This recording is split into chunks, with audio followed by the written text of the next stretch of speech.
Assalamualaikum warahmatullahi wabarakatuh. Bagaimana kabar kalian hari ini? Mudah-mudahan semuanya dalam keadaan sehat ya. Pada kali ini kita akan mempelajari tentang objek IPA dan pengamatannya, bagian pengukuran, bagian dari pengamatan.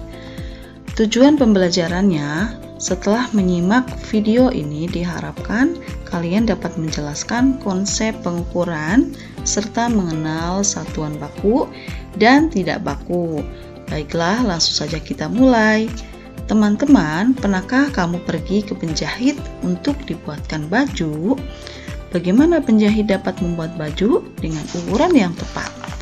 Atau pernahkah kamu mengamati orang yang berjual beli buah-buahan, misalnya buah duku? Bagaimana menentukan banyaknya duku secara akurat? Nah, semua peristiwa tersebut terkait dengan kegiatan pengukuran. Pengukuran ini merupakan bagian dari pengamatan yang sudah kita bahas pada video sebelumnya. Nah, dalam kehidupan sehari-hari banyak kita temukan contoh-contoh kegiatan pengukuran. Misalnya mengukur tekanan darah, kemudian menimbang ikan, dan lain sebagainya. Lalu apa itu pengukuran? Pengukuran adalah kegiatan membandingkan besaran yang diukur dengan besaran lain yang dipakai sebagai satuan. Misalnya begini, ketika kamu mengukur panjang meja dengan panjang jengkal, itu artinya kamu sedang membandingkan panjang meja dengan panjang jengkal. Lalu, apa itu besaran? Besaran adalah segala sesuatu yang dapat diukur dan dinyatakan dalam angka dan satuan. Contohnya, tinggi badan kita. Tinggi badan kita bisa diukur, bisa dinyatakan dalam angka dan satuan. Bagaimana dengan warna kulit kita? Bagaimana dengan kecantikan atau ketamanan kita? Nah, itu semua tentu saja tidak dapat diukur.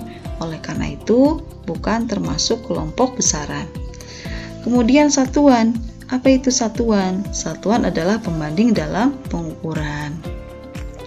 Nah, kita mengenal ada jenis satuan, yaitu ada satuan baku dan satuan tidak baku. Untuk melihat perbedaan satuan baku dan satuan tidak baku, mari kita lihat hasil pengukuran 3 siswa. Mereka melakukan pengukuran panjang meja dengan jengkalnya masing-masing.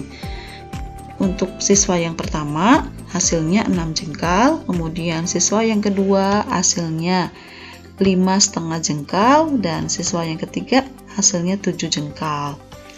Nah, ternyata hasil pengukuran mereka ya, 3 siswa ini berbeda-beda. Mengapa ya hasilnya berbeda-beda? Tentu saja berbeda karena ukuran tangannya juga berbeda-beda. Lalu apa yang terjadi jika pengukuran menggunakan satuan yang berbeda-beda?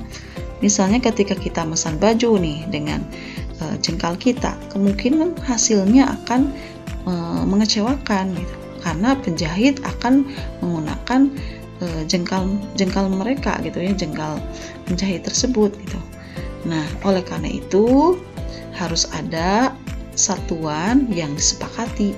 Satuan yang disepakati itu disebut sebagai satuan baku. Nah, jadi satuan baku itu adalah satuan yang digunakan secara umum dan apabila digunakan akan menghasilkan hasil yang sama.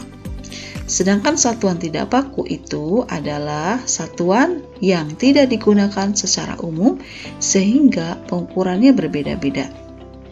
Nah, berikut ini di tabel ini kalian dapat melihat perbedaan satuan baku dan tidak baku. Misalnya untuk panjang besaran panjang ini satuan bakunya ada meter, ada sentimeter, ada kilometer.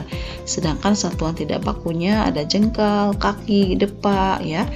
Untuk besaran massa bisa satuan bakunya ada kilogram, sedangkan satuan tidak bakunya ada tempurung kelapa, kemudian kaleng. Nah, begitu ya penjelasan mengenai pengukuran satuan baku dan tidak baku. Mudah-mudahan bermanfaat ya. Billahi taufik wal hidayah. Wassalamualaikum warahmatullahi wabarakatuh.